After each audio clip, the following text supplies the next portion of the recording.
we're going to find values of composite functions. That's a function inside another function. So here we have the inverse cosine of the cosine of negative 5 pi over 3. So very slowly, think about what we have here. We're going to go to the inside parentheses first.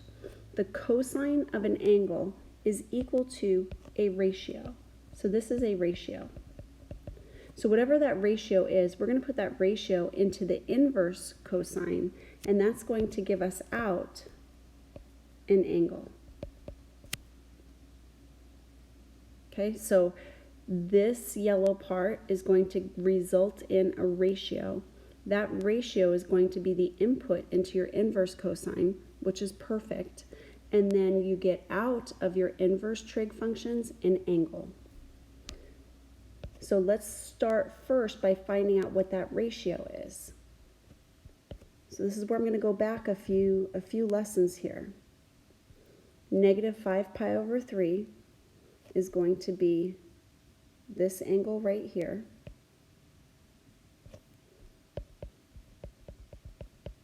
And it has an ordered pair of 1/2 comma square root of 3 over 2. And the ratio for cosine is your x value. So this becomes inverse cosine of that x value, and that x value is 1/2. Now I'm going to draw a partial unit circle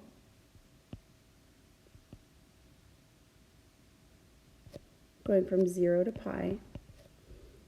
Where on this interval from 0 to pi will I get a positive ratio for cosine? Well, it's not happening in quadrant 2. I'm going to get a positive ratio for cosine in quadrant 1. Now, which angle is going to give me that x value of 1/2? Because cosine of an angle is the x value. Well, that's going to be a pi over 3. So the inverse cosine of 1/2 is equal to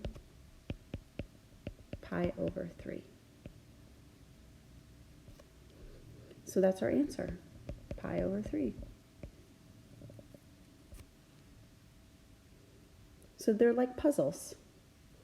But if you think about it, you'll get the hang of your inputs and your outputs. Just don't go too fast. The inverse tangent of 1/2. The inverse tangent of a ratio is going to give me an angle. So this is an angle here. And the sine of an angle is equal to a ratio. So I expect that I'm going to get a ratio, one of those ratios, one of those fractions or numbers from an ordered pair on the unit circle. So inverse tangent of 1/2.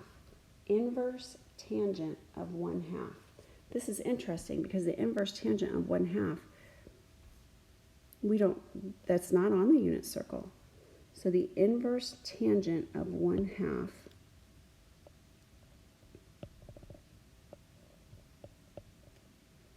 1, 2, we'll say this is theta.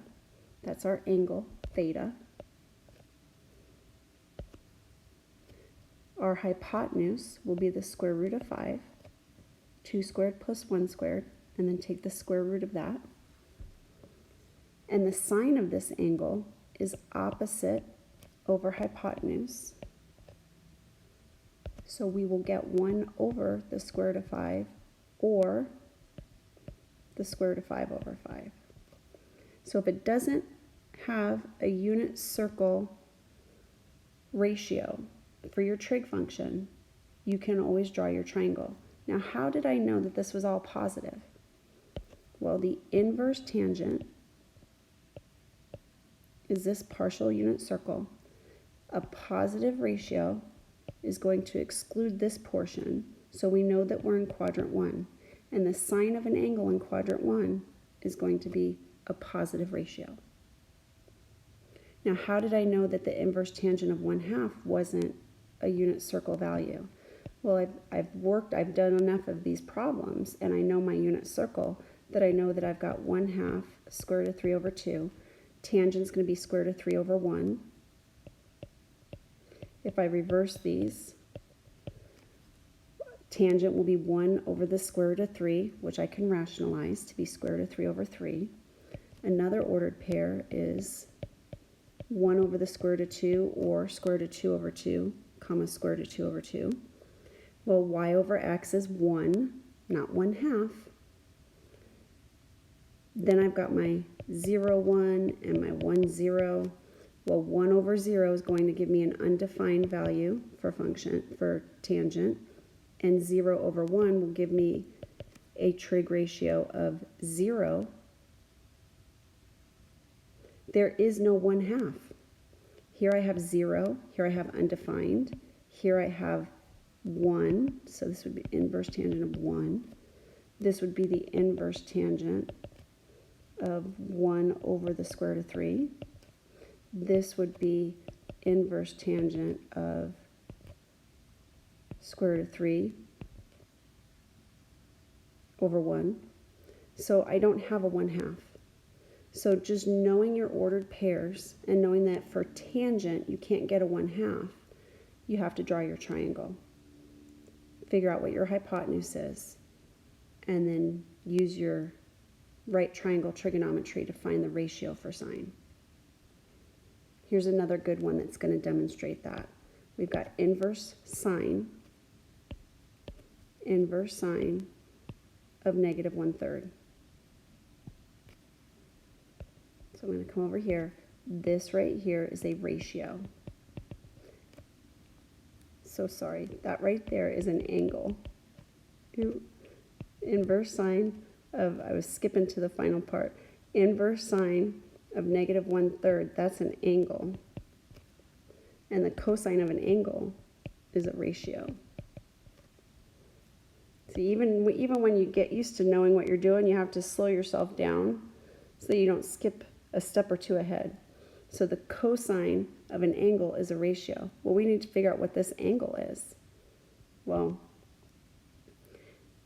sine has y values of 1/2, square root of 3 over 2, square root of 2 over 2.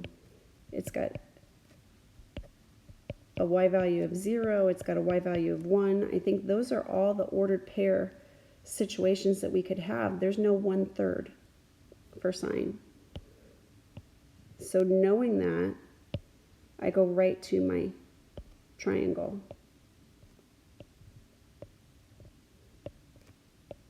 And I say the ratio for inverse sine is negative. Draw my partial unit circle. Negative ratios for sine are not going to occur in quadrant 1, so I know I'm in quadrant 4. So I have an angle in quadrant 4. That means I have a positive x, and a negative y. So horizontally is my x, vertically is my y. So the sine is the y value, so that's going to be a negative 1, and the denominator is going to be my hypotenuse, which is 3.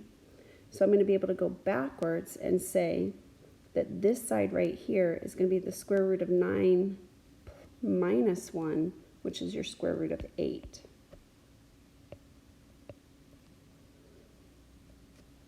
So x squared plus negative 1 squared equals 3 squared.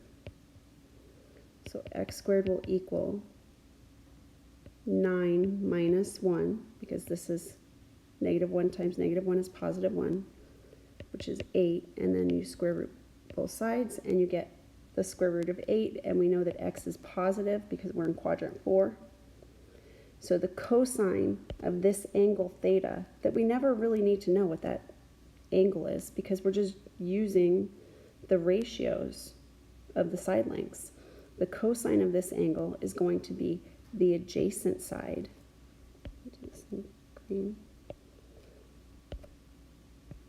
which is the square root of 8 over the hypotenuse, which is 3.